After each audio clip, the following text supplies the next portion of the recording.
Prajadiraj Nandana.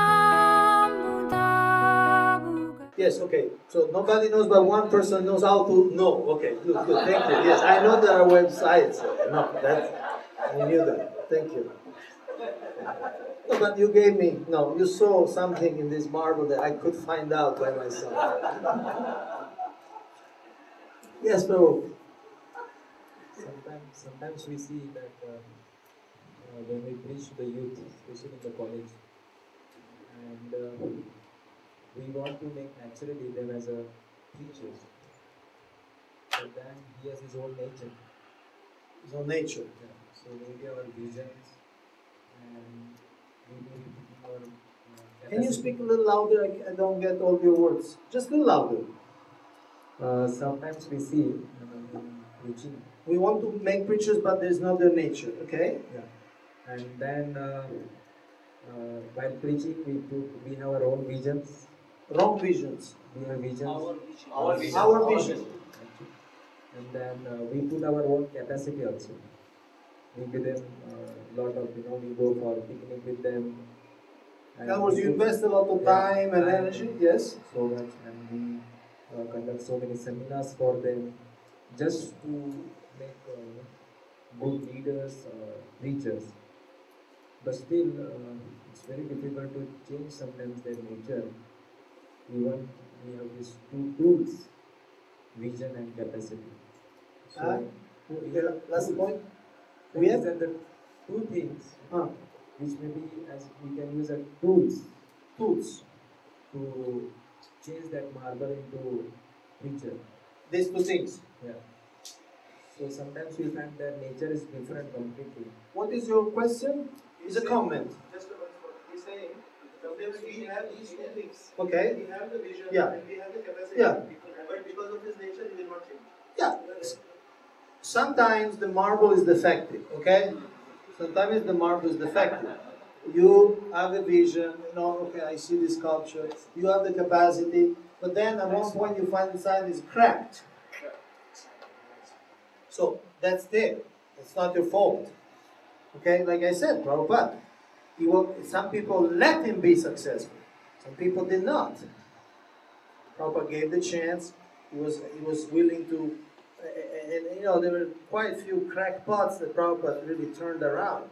There's one devotee Prabhupada disciple. He told this story. He was totally crazy. He was not that's in the colloquial sense. He was in the lunatic asylum. He was thinking to be Jesus Christ or somebody like that. He was really. He told it. I don't want to say the name because without his permission. And he said how Prabhupada spent time with him, hours and hours and hours. And, and he was still crazy. Once Prabhupada gave him a dhoti, and he ran away, kind of flipped out. But then he finally joined, and he's still now he's a brahmachari. He's a brahmachari, very senior. He preaches in Latin America, and is a normal person, very productive. So yes, there are people who are defective. At the same time, when you say, just a little philosophical point, when you say it's not their nature to be a preacher, okay, they may not be the nature to be like a great preacher, or being like a full-time teacher. They may not be, again, they may not let the process work to come to the point. But one aspect of preaching is that it's natural in the sense that when you like something, you tell somebody else. So that's the common denominator of preaching. And everybody is preaching. Some people like the political party will tell their friends, vote for so-and-so. Somebody like a movie, Three Idiots. You know this new movie? You heard about this? Okay, so you don't see movies, okay. But if you, I also didn't see Three Idiots, but I know many people who liked it. And so you like this movie, and you tell other people. I have a devotee who saw this movie, and because this devotee has experiences, these 3 years are like college students, is that, and this devotee told me the whole movie. because the person was so enthusiastic about this movie, he had to share with somebody. And I was there and I got the mercy. So, anyway, so preaching, when you like something, you speak to others. It can be a movie, it could be a music, it could be anything. When you like something, you tell. Food, you like some restaurant, you tell your friends, right? Yes. So, when you like Krishna consciousness, you will tell others. Now, some people will do it full time as their life mission. Some people will not, or will do it from home. But the principle is the same. But again, some people, Christians say, many are called and a few are, what do you call it? Many are called and few are chosen. Something like that. Sorry, something like that. Many are called and some can make the choice. There was a BTG article, I remember many years ago, the title was Chosen People and People Who Choose. There was chosen people who look like now they're blessed with something, but also people who choose, who make the choice. So it's a fact. We preach, Srila Prabhupada preached, the Acharyas preach, so everybody is chosen, but some people don't make the choice. Okay? So, thank you for your efforts. And it's really part of the process that you try your best, and some people come to the level you wish them to come. Some people don't make the choice. It's just part of it. It's part of it. Okay, let's take a Gayatri break. How many minutes you want? 10? It's enough? Then we break at 1:15. That's good? Okay? Okay. Hare Krishna. 10 minutes. What is that? This screen is yes. So this is a PowerPoint that one devotee in England. It's too bad, you know. Can we make some sort of arrangement? Actually, the fan and the wind from the window. But for an hour was still more wind now. Now the wind is coming. Kaunteya Prabhu, as a ISKCON guru, Srila Prabhupada disciple. You know Kaunteya Prabhu?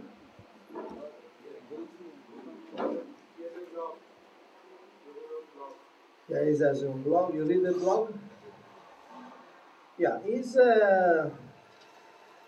one of the few people in the world, at least in the West, who is really dedicated to congregational development.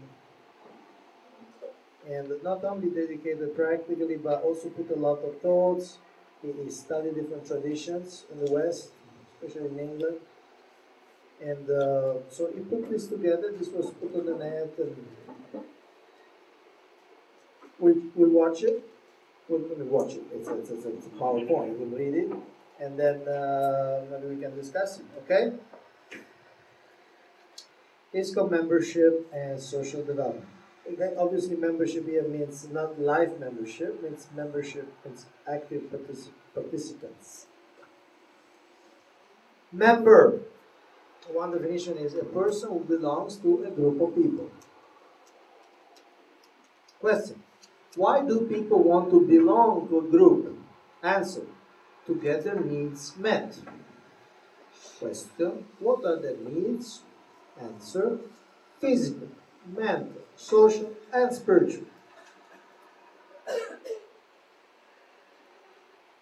If they get their needs met by being a member of the group, they remain a member. If they don't get their needs met, or if their needs are threatened, they will leave the group. Just like we saw some devotee before joining to another group. Somehow they didn't find that those groups fulfill the needs. Maybe partially fulfilled, or maybe fulfilled one need, but not every. So they were not really. They didn't stay members. Question, what makes people decide to join a particular group in the first place? In a survey, 85% of people who had recently joined a religious group said that they had joined because a friend was already a member.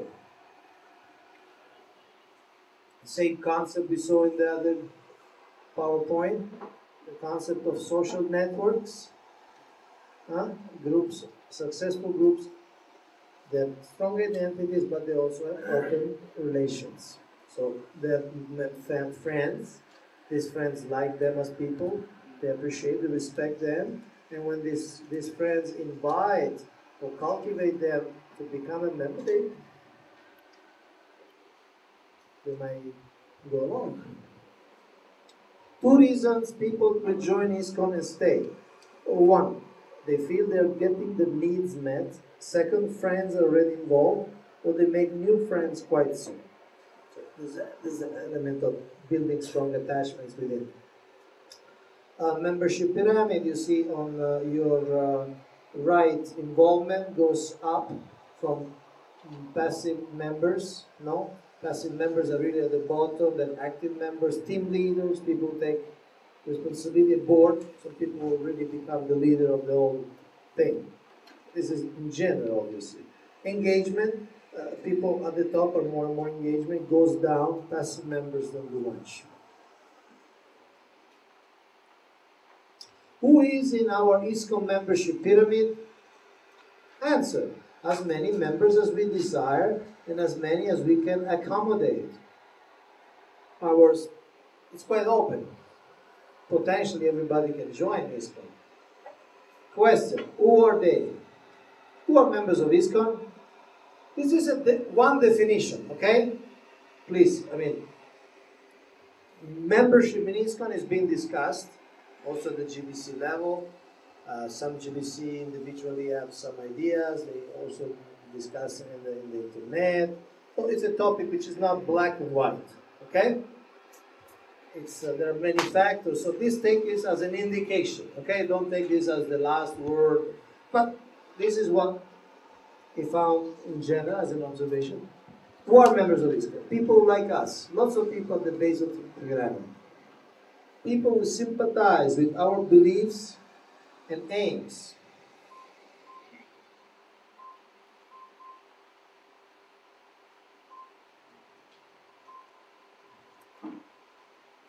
People who make a contribution.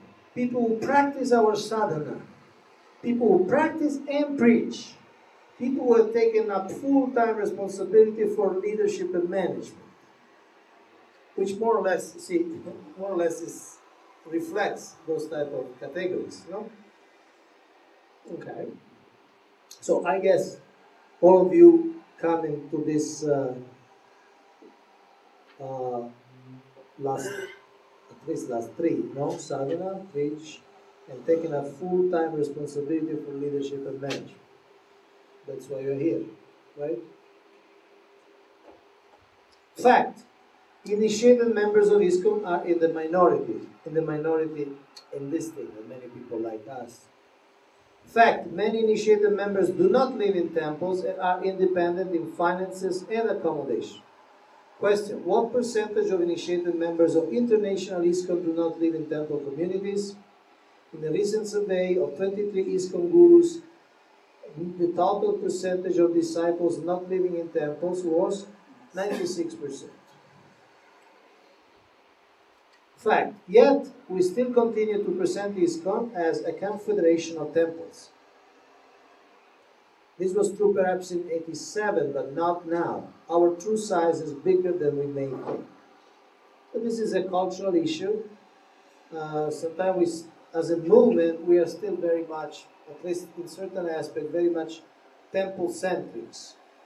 When we think of ISKCON, we think more like the temple, instead of like the community of all the participants. Okay, members of any organization need to know where they fit into the structure, how they can make a contribution and accept responsibility.